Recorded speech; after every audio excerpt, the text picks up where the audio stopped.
3,000 कर्मचारी बेरोजगार हो गए, घर भेज दिया गया। अब पेट्रोल और डीजल की भी स्थिति बहुत विकट होने वाली है। रिफाइनरी हमारी पूरी हो चुकी है, लेकिन देश के प्रधानमंत्री जी इनको समय नहीं दे रहे हैं कि मैं पहले पर्चियों की अदला बदली करूंगा और उसके बाद में रिफाइनरी को चालू करूंगा। अब आप इस पर्ची पे करो, अगली पर्ची पे करो, दूसरी पे करो, हमें प्रदेश के लोगों को इस बात से क्या लेना देना है। हमारी रिफाइनरी अगर बन करके तैयार है तो हमें तेल के लिए उस रिफाइनरी को तुरंत प्रभाव से चालू क्यों नहीं किया जा रहा। एक इस संकट के अंदर जो बेरोजगार हो गए हैं उनके लिए इनको कोई पैकेज देना चाहिए।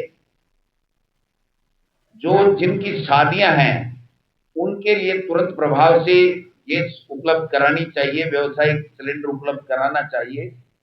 और इस समय में जिनका व्यापार प्रभावित हुआ है उनके बिजली के बिल भी माफ करने चाहिए, अन्य जो सरकारी टैक्स है वो भी माफ करना चाहिए। उसके ऊपर भी अभी तक 11 दिन हो गए देश के प्रधानमंत्री जी और हमारे सीएम साहब नहीं बने। एक बड़ा काम और हो गया इस गैस सिलेंडरों की किल्लत के कारण से। मुख्यमंत्री जी ने कल परसों अपने भाषण में कहा था कि कोटा के अंदर एयरपोर्ट चालू हो रहा है, बिड़ला जी के लिए हम लोग गरम गरम कचौरी ले जाएंगे और गरम गरम कचौरी खिलाएंगे। ये काम भी हमारा बहुत बड़ा राजस्थान का होने वाला है। अब वो कचौरी वाले से मेरी बात हुई, वो कह रहा है साहब सिलेंडर ही नहीं है, कहां से गरम कचौरी दूंगा, ये तो नहीं तो सीएम का काम होगा, न बिड़ला जी को खाने के लिए गरम गरम कचौरी मिलेगी।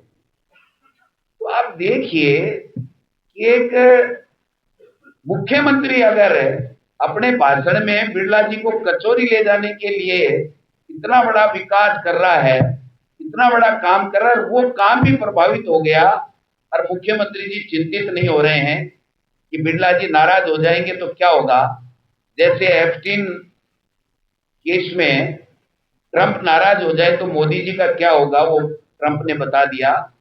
तो कहीं ऐसा तो नहीं है कि जैसे मोदी जी ट्रंप से डरते हैं वैसे आप बिड़ला जी से मुख्यमंत्री जी डरते हो।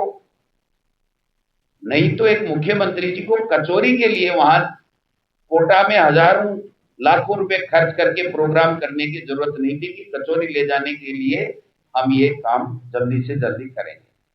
मैं समझता हूं कि सरकार पूरी तरीके से विफल है। आम जनजीवन प्रभावित हो गया है, लोग परेशान हैं। ये सिलेंडर के लिए आए दिन पुलिस को मशक्कत करनी पड़ रही है, जमाखोरी बढ़ रही है, अधिकारी भ्रष्टाचार की चांदी कूट रहे हैं और राजस्थान में पूरी तरीके से कोहराम मचा हुआ है कि अब क्या होगा, हमारे कोई सुनने वाला है कि नहीं। ऐसे में अगर कान में रुई डाल करके सरकार बैठी है तो हमारे विपक्ष का धर्म बनता है कि हम इस संकट के समय सरकार को चेताने का काम भी करें। सरकार जो जनता सरकार के गलत नीति के कारण से प्रताड़ित है उनको संबल देने का काम करें। हमने सरकार की इस विफलता को ऊपर जिला कांग्रेस कमेटियों को निर्देश दिए हैं कि कल और परसों कुछ ने आज किया है, हम लोग धरना प्रदर्शन और सरकार का पुतला दहन का कार्यक्रम भी कर रहे हैं। अब कल के बाद में हम लोक लेवल के ऊपर इस आंदोलन को लेकर के जाएंगे, वार्डों के अंदर लेकर के जाएंगे और जल्दी हम राजधानी के अंदर भी एक बड़ा आंदोलन इसके लिए खड़ा करने वाले हैं कि सरकार चेतो, नहीं तो 5 साल भी आप पूरे नहीं कर पाओगे। जो बड़े बड़े उद्योग चला रहे हैं वो भी एक तरीके से पूरी तरीके से इकाइयों को उन्होंने मिनिमाइज कर दिया है उत्पादन। सबसे बड़ी बात यह है कि कई दवा बनाने वाली कंपनियां जो दवा बनाती हैं, जीवन रक्षक होती है, वो दवा बनाने वाली कंपनियां भी अपना उत्पादन उन्होंने कम कर दिया है।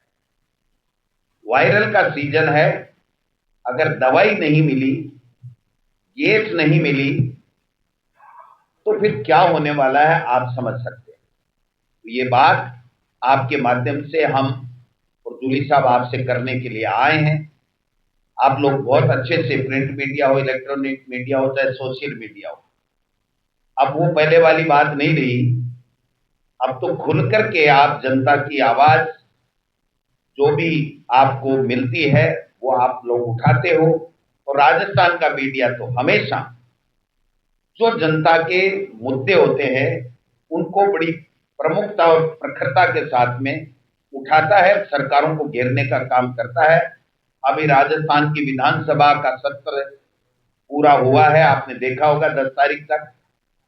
टीकाराम जूली जी के नेतृत्व में हमारे सभी विधायकों ने, हमने सरकार को पूरा आईना दिखाने का काम किया है। लेकिन आपने देखा होगा एक शब्द भी किसी मंत्री ने किसी प्रश्न के ऊपर, किसी मुद्दे पर, किसी स्थगन पे, किसी ध्यानाकर्षण पे एक का भी सही जवाब ये नहीं दे पाए।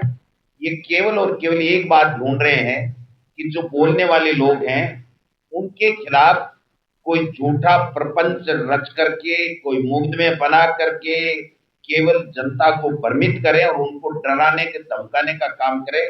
जो मोदी जी और अमित शाह जी और दिल्ली की सरकारें करती हैं उसी पैटर्न के ऊपर ये चलने की कोशिश कर रहे हैं।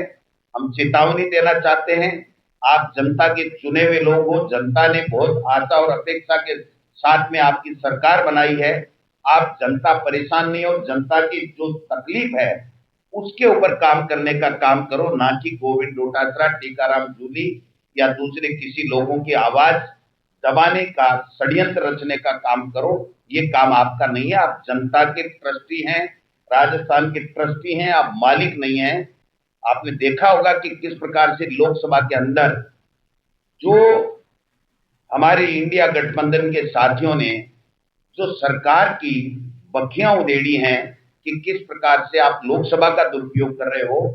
हमने राजस्थान की विधानसभा का इनको दुरुपयोग नहीं करने दिया, इसलिए इनके बड़ी तकलीफ हो रही है। लेकिन आज भी हम कहना चाहते हैं, सदन हो चाहे सड़क हो, हम लड़ेंगे, भिड़ेंगे, जनता के साथ में अन्याय अत्याचार नहीं होने देंगे। जनता के दुख दर्द में हम लोग उसकी भागीदार बन करके हमारी भूमिका जो बाबा साहब ने हमें संविधान में दी है, हमारी पार्टी की विचारधारा ने दी है, हमारे नेता राहुल गांधी जी और खड़गे साहब ने हमें दी है, उसको हम आगे बढ़ाने का काम करेंगे। मैं चाहता हूं कि पहले जूली साहब अपनी बात करें, फिर अगर कोई आपके प्रश्न हो तो हम लोग करेंगे। आदरणीय टीकाराम जूली साहब।